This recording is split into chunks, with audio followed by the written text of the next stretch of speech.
Yo les gars, j'espère que ça va bien. Aujourd'hui je vous retrouve pour la première vidéo de 2019 et je vous avoue qu'elle est un petit peu difficile à tourner puisque j'ai décidé de faire une sorte de rétrospective de mon année. Et alors en fait ça a tellement été une année en bordel que ma vidéo est un gros bordel. Donc c'est pas terrible, ça fait à peu près 32 fois que je recommence cette introduction, je commence le début de la vidéo puis je dis non merde ça tu devrais pas le dire, ça non plus, donc je recommence et bref c'est brouillon au possible. Donc tout d'abord ce que je tiens à vous dire, soyons efficaces, c'est que je vous souhaite à tous et à toutes une excellente année, qu'elle soit remplie de bonheur, de santé parce que c'est le plus important, d'argent et de tout ce dont vous avez envie. Voilà, c'est tout ce que je vous souhaite, hein, que du bonheur à tous et à toutes, même à ceux que j'aime pas. Mais non, plus sérieusement voilà. Les vœux sont faits. Maintenant, mon année 2018, c'est que c'est un peu compliqué parce que mon année en fait a été ponctuée de moments géniaux et de moments extrêmement déprimants. Donc j'ai pas forcément envie de tout vous raconter parce qu'il y a des personnes qui me regardent et j'ai pas envie qu'elles soient au courant.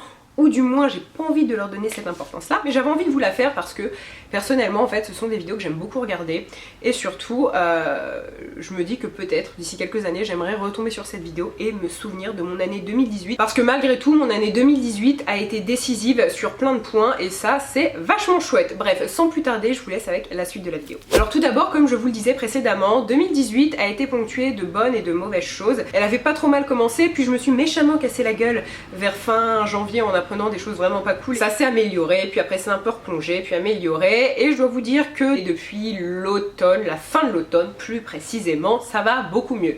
Tout va vraiment beaucoup mieux. Je vais tout de suite crever l'abcès et répondre à une question qui revient extrêmement souvent. Vous me parlez très souvent des troubles du comportement alimentaire puisque je vous en ai déjà parlé sur ma chaîne.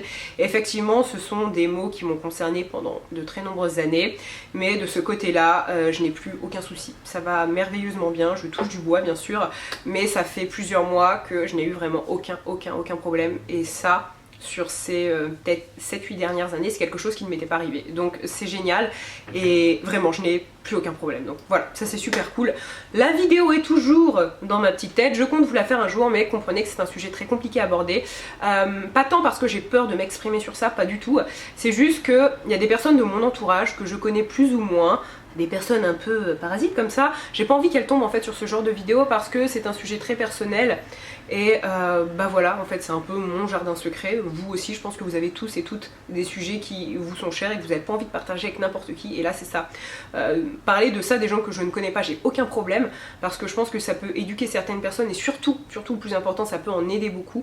Vous êtes très nombreux à me croiser dans la rue et à venir me voir, même parfois en soirée, c'est ça qui est très drôle, et vous me racontez que je vous ai aidé et parfois j'ai des personnes qui me pleurent dans les bras et croyez-moi que c'est quelque chose, alors de fantastique non, hein, je vous dis pas qu'il faut venir pleurer dans mes bras, mais tout simplement me dire que j'ai pu vous aider au travers de mes vidéos à vaincre vos troubles du comportement alimentaire, à vaincre vos maladies, bah, c'est quelque chose en fait de génial et pour ça je vous remercierai jamais assez. Et voilà, donc fin du chapitre, ça va beaucoup mieux. Maintenant on va passer au reste. Donc en fait pour cette vidéo j'ai eu envie de vous donner quelques petits conseils que je me suis moi-même appliqués en 2018 et qui m'ont beaucoup aidé à passer une fin d'année bien meilleure. Alors le premier point ça va être ne persévérez pas avec des gens qui n'en valent pas la peine, ou du moins ce n'est pas ça, plus des gens qui ne sont pas compatibles avec vous. C'est-à-dire qu'il y a des personnes, ce sont des personnes tout à fait respectables, elles sont très bien, mais vous deux ensemble ça ne marche pas, donc bordel, arrêtez d'essayer de faire rentrer un rond dans un carré, ça ne va pas. Ça veut pas dire que le carré est moche, ça veut pas dire que le rond est moche, ça veut dire que les deux ensemble, ça ne matche pas. Et les filles, alors je dis pas que les garçons ne font pas ça, mais parfois c'est plus les filles, on a tendance à vouloir persévérer et à se dire mais si, ça va fonctionner, mais si. Et parfois à trouver des excuses, des choses comme ça, mais en fait non. Et c'est quelque chose dont en fait, il n'y a pas grand chose à faire, hein. C'est juste avec le temps, on apprend à se dire que parfois il y a des gens avec qui ça va pas le faire. En général on s'en rend compte assez vite et il faut s'en détacher et partir. C'est toujours compliqué parce que en général on a tendance à nourrir un espoir, même si on ne l'avoue pas aux autres. Intérieurement on le sait, et parfois lorsqu'une situation vous rend malheureuse, eh bien il faut arrêter de persévérer, il faut accepter en fait de partir ou de laisser partir l'autre personne. Donc ça c'est mon premier point, et moi je sais que ça m'est arrivé de façon amicale mais aussi en couple, et voilà, c'est vraiment un truc, ben ça fonctionne pas, c'est pas grave en fait, faut arrêter de se dire oh mais peut-être que dans un monde parallèle, non, on est là, on n'est pas dans un monde parallèle, on est là en ce moment, et il faut l'accepter. Et aussi d'un point de vue amical, hein, ça peut vraiment être très nocif. Je pense à une personne en particulier, une personne dont j'étais très proche, et en fait je me suis juste rendu compte au fur et à mesure du temps que c'est pas que cette fille était pas bien, c'est pas que moi j'étais pas bien, c'est que nous deux ensemble en fait ça allait pas, et que c'était quelqu'un qui allait plus m'apporter des contrariétés et un petit peu un côté anxiogène que j'avais pas à la base. Donc voilà, dans ce cas-là, faut tout simplement se dire ciao, continue ta vie, t'es cool, je suis cool, mais pas nous deux. Deuxième point que j'ai réussi à améliorer en 2018, c'est que j'ai arrêté en fait de chercher une sorte de reconnaissance sociale et j'ai aussi réussi à me défaire des choses trop matérielles. Alors comment dire, c'est-à-dire que pendant très longtemps en fait, dans ma tête j'ai toujours voulu faire de grandes études pour accéder à un grand métier. Par exemple, il était hors de question que je m'arrête après le bac, il était hors de question que je fasse pas en fait des études qui aux yeux des autres paraissent sérieuses. Mais ça voulait pas dire que ces études elles me plaisaient. J'ai fait du droit, j'ai fait des sciences politiques, j'ai fait une école de commerce et franchement, oui, il y a certaines matières qui m'ont plu, mais sinon je peux pas dire que j'étais passionnée par ce que je faisais. Je le faisais juste parce que je cherchais à accéder à une sorte de reconnaissance et qu'effectivement, quand je disais mon parcours, je remarquais que les gens me disaient waouh, c'est cool, c'est original, et j'étais fière de ça. Voilà, j'ai fait mes études au Canada, tout ça, et en fait je faisais ces choses-là uniquement dans ce but, et ça c'est super triste. Parce que j'avais tendance, et je suis honnête avec vous, peut-être à juger certaines personnes qui allaient faire certains types d'études, genre de l'art ou des trucs comme ça, parce que je me disais ah mais ça sert à rien. Et aujourd'hui bien évidemment c'est quelque chose que je ne pense plus, mais en fait quand vous vous enfermez dans tout ça, dans le regard des autres, vous êtes tellement triste. Et c'est quelque chose que j'ai compris que très dernièrement. Et si vous êtes peut-être un peu comme moi, plus jeune, et essayez en fait de vous détacher de tout ça et de vous dire que le plus important en fait, juste dans votre vie, c'est votre bonheur. Et alors c'est con, on l'a dit comme ça fait psychologie de comptoir, mais en fait c'est quoi le but dans la vie? C'est d'avoir un putain de métier mais d'avoir une vie de merde? Ou bien, et là je vous dis pas du tout, ah travaillez pas à l'école c'est de la merde, non surtout pas, je serais la première à vous dire de justement carburer au possible, mais en fait ayez les bonnes motivations et faites quelque chose pour vous, pour votre bonheur, et pas pour que papa maman soit content ou des trucs comme ça. Après bien évidemment je vous dis pas de ne pas écouter vos parents, enfin je pense que vous voyez un peu ce que je veux dire, mais en fait c'est ça le plus important. Et moi pendant des années par exemple j'ai voulu partir à Montréal, mais à aucun moment je me suis dit oh tiens je vais retourner à Nancy, parce que non, Nancy c'était nul quoi, c'était la province, c'était dans l'est de la France là où il y avait personne, enfin c'était nul. Et en fait non, moi quand je suis retournée à Nancy, je suis retournée ici parce que j'ai des amis ici, qu'en fait la ville me rend heureuse. Et voilà, et ça en fait pendant des années c'est des trucs que j'ai refusé de faire parce que je me disais mais qu'est-ce que vont penser les autres? Mais en fait on s'en bat les couilles de ce que pensent les autres. Vraiment faites les choses pour vous. Je vais pas vous dire que j'ai compris ça en 2018, mais du moins en 2018 tout ça c'est un petit peu décanté et de façon beaucoup plus générale, mais sinon ouais voilà, j'étais trop attachée à me dire bah non faut que j'aille vivre à Paris parce que après Montréal je peux qu'aller à Paris sinon ça fait un peu minable si je retourne à Nancy blablabla. Mais en fait non, on s'en fout, faites les choses pour vous et pour votre bonheur. Voilà. Autre point qui n'est pas très positif, c'est de toujours rester sur ses gardes. C'est-à-dire que j'ai eu une relation très longue, c'était une personne en qui je pouvais avoir totalement confiance, et puis quand cette relation s'est terminée, je suis arrivée comme une petite fleur sur le marché des célibataires, et je me suis dit oh mais voyons, le premier garçon que tu croises, mais tu peux lui faire confiance, ils sont tous mignons. Mais bordel, ah ben bien sûr que non, ils sont pas tous mignons, donc surtout restez toujours sur vos gardes. Alors comme ça je veux pas du tout dire que les mecs c'est des salauds et que nous on est des saints.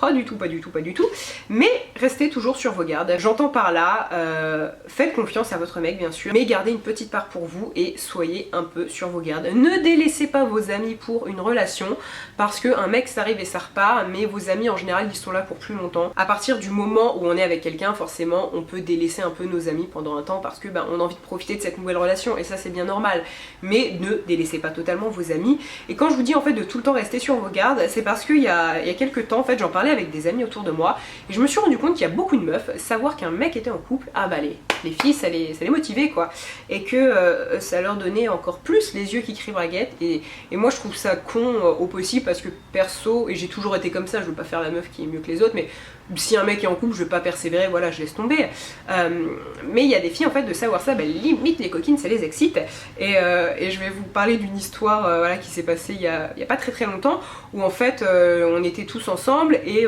un des gars, sa meuf était pas là parce que c'est une fille qui ne sort jamais, qui reste tout le temps chez elle, donc voilà, aucun problème, elle fait ce qu'elle veut. Au contraire en fait elle lui fait totalement confiance, donc fais ce que tu veux mon coco, mais moi je préfère rester à la maison parce que c'est pas mon genre de soirée. Et en fait à cette même soirée, une fille qu'on ne connaissait pas est arrivée et elle a jeté son dévolu sur le gars, elle savait très bien qu'il avait quelqu'un, sauf que en fait elle s'en fichait, elle en fait à ce gars elle demande rien, elle voulait juste coucher avec, elle était jolie, voilà, je sais pas, et je crois pas du tout qu'ils aient réussi leur coup, Dieu merci hein. Je pense que si on se met à la place de la meuf qui est restée à la maison, juste savoir qu'en fait votre mec s'est fait chauffer toute la soirée, ça vous rend ouf. Enfin moi personnellement je pense que ça me donnerait envie de crever des yeux, et encore crever des yeux je suis gentille.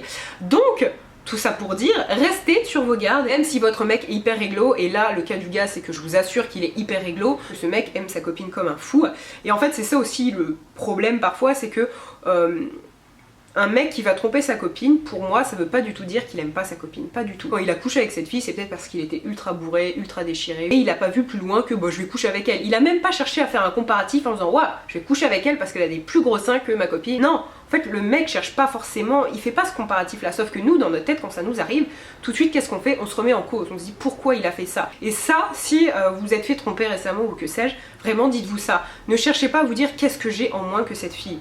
Pas du tout du tout. C'est parfois d'ailleurs ce qui me dégoûte au plus haut point, c'est que ces mecs qui peuvent faire ce genre de choses là, en fait ils se rendent pas compte à quel point ils peuvent vraiment briser la confiance d'une meuf et que surtout ils peuvent lui faire vraiment du mal, c'est à dire que cette fille va se remettre en cause et elle se dit mais qu'est-ce que j'ai en plus, qu'est-ce que j'ai en moins, et elle va chercher à changer. Alors qu'en fait cette pauvre meuf elle a rien fait, c'est juste que son mec à un moment a été ultra con et a pensé encore une fois avec sa quéquette. Et voilà, c'est très bête. Autre point dont je me suis rendu compte, c'est qu'il faut arrêter de chercher des excuses aux autres.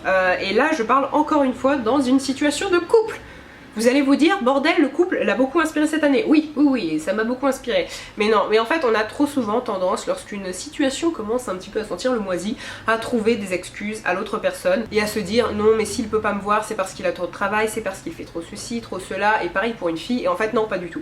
Enfin si, bien sûr, parfois on a tous et toutes des choses, des moments dans notre vie où on n'est pas disponible, bien évidemment, mais quand ça se reproduit de nombreuses fois et quand ça perdure surtout, eh bien il faut accepter que c'est comme ça et qu'en fait vous n'êtes pas la priorité de la personne et donc vous de votre côté revoyez vos priorités. Et là je parle en couple mais c'est tout à fait vrai en amitié. Si vous courez tout le temps après une personne et que cette personne ne vous propose rien et ne cherche pas à vous voir, eh bien il faut peut-être tout simplement un peu la laisser tomber parce que ça n'en vaut pas la peine. Peut-être qu'à ce moment-là vous allez lui manquer, qu'elle va s'excuser et revenir vers vous, dans ce cas-là ok. Et finalement le tout dernier point, c'est que en 2018 je pense que j'ai réussi à me dépasser et à croire davantage en moi.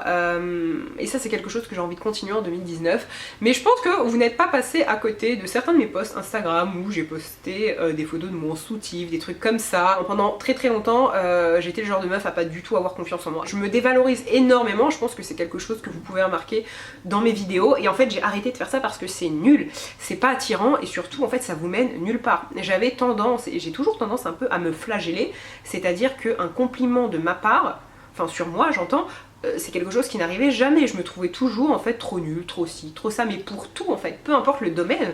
Je parle pas que physique, je parle surtout, et en fait mais c'est nul d'être comme ça.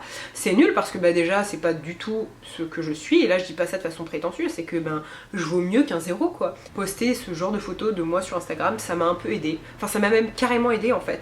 Et même si ça plaisait pas à tout le monde, et j'avais toujours des messages de personnes, et c'est ça en fait qui m'aggrave plus, c'est que vous avez été extrêmement nombreux à m'écrire en message privé ou en commentaire, félicitations meuf, parce qu'on voit que tu arrives enfin à te débarrasser d'une ancienne image de toi que tu avais qui était vraiment pas la bonne, et ça c'est cool. Et en fait c'est vrai, ça m'a aidé en fait à comprendre plein de choses. Et finalement un des derniers points que j'avais envie d'aborder et qui m'a rendu fière cette année, et grâce à vous, c'est que comme vous le savez je bois peu. Alors il m'arrive de boire mais d'une façon générale c'est rare. En soirée vous me verrez rarement avec un verre à la main, ou alors je tiens le verre de quelqu'un, et pendant très longtemps en fait c'est quelque chose que j'ai caché. Parce qu'on vit dans une société où lorsque vous ne buvez pas, on vous pose beaucoup plus de questions que si vous buvez comme un trou. Et c'est un peu dommage selon moi, et donc c'est quelque chose que je n'assumais pas pendant très longtemps.